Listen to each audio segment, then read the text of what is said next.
Vera says, such an interesting subject. Sometimes it's not so good to have an addicted guy. Yeah, I mean, if he's coming from a toxic place, it's not a good thing. And if you're coming from a toxic place, it's not a good thing. That's why it's so important to heal and make sure that you're developing a secure attachment style and developing yourself and making sure that you're coming from a healthy place. Because if you're coming from a toxic place, then anything is not going to be very good.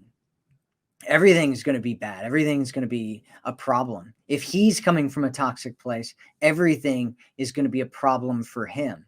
And if you're not, if you're coming from a healthy place and you're creating healthy attachments, one, you're both going to have boundaries and you're going to look at things and you're going to be like, is that something that I want to be a part of, or is it not? And if it's not, then you're going to get away from it. And if it is, then you're going to be a part of it.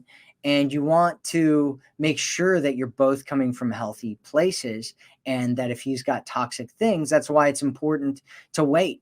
Right. So many people are they're just jumping into relationships like immediately. They're just like, they go and they see a pool somewhere. It's just some random pool that they see somewhere, and they just take their clothes off and jump in. Right. That's how people are treating relationships these days.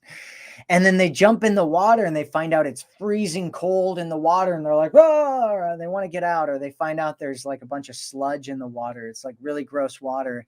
They don't know because they didn't do any research. They didn't look at the pool. They didn't go over and check the pool. What's in the pool? Is this a good pool for me to be in or not? They don't know. They just jump in the pool. And so you want to check the pool out before you jump into it.